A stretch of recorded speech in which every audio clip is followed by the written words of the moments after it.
Assalamualaikum warahmatullahi wabarakatuh. Perkenalkan, nama saya Atika Dian Arifiyah dari kelompok 2. Di sini saya akan menjelaskan tentang perkembangan dan pertumbuhan. Pengertian perkembangan.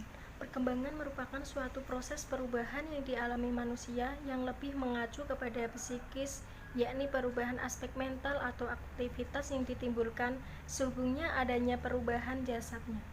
Perkembangan terjadi secara bertahap dalam jangka waktu yang lama dan berkelanjutan dengan berlangsungnya sepanjang hayat, mulai dari masa konsepsi hingga meninggal dunia. Perkembangan dapat mencakup perubahan-perubahan yang bersifat involusi atau penurunan dan perusakan menuju ke arah kematian.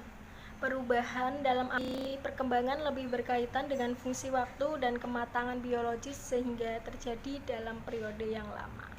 Sedangkan pengertian pertumbuhan adalah proses pertambahan ukuran tubuh organisme karena terjadi pembelahan pada sel-sel tubuhnya yang bersifat inversibel dan kuantitatif.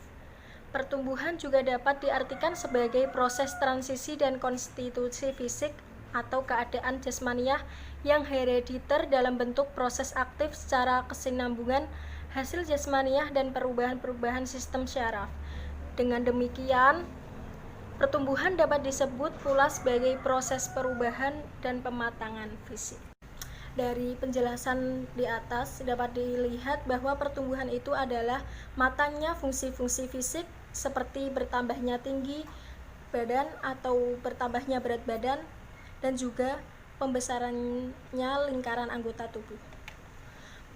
Pertumbuhan jasmaniah berakar pada organisme yang selalu berproses untuk menjadi the process of coming into being. Lebih jelasnya, organisme merupakan sistem yang mekar secara kontinu, yang selalu beroperasi atau berfungsi, juga bersifat dinamis dan tidak pernah statis secara komplit kecuali jika sudah mati. Nah, di sini saya akan menjelaskan tentang perbedaan pertumbuhan dan perkembangan. Yang pertama, pertumbuhan khusus dimaksud bagi pertumbuhan dalam ukuran badan dan fungsi fisik yang murni. Sedangkan perkembangan lebih dapat mencerminkan sifat-sifat yang khas mengenai gejala-gejala psikologis yang tampak.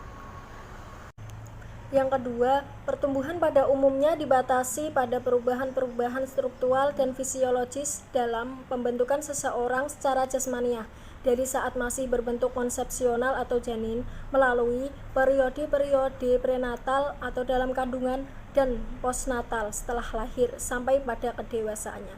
Sedangkan perkembangan berhubungan erat dengan pertumbuhan dan kemampuan pembawaan tingkah laku yang peka terhadap rangsangan-rangsangan sekitar. Yang ketiga, perubahan berarti proses perubahan yang berhubungan dengan kehidupan jasmani individu. Sedangkan perkembangan merupakan proses perubahan yang berhubungan dengan hidup kejiwaan individu, yang perubahan-perubahan tersebut biasanya melahirkan tingkah laku yang dapat diamati walaupun tidak bisa diukur seperti yang terjadi pada perubahan jasmani. Yang terakhir, pertumbuhan hanya terjadi sampai manusia mencapai kematangan fisik. Artinya, individu tidak akan bertambah tinggi atau besar jika batas pertumbuhannya lebih mencapai tingkat kematangan.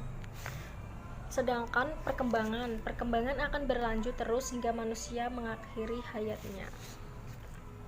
Sekian dari materi yang saya jelaskan. Apabila ada kekurangan atau salah kata, saya meminta maaf untuk sebesar-besarnya.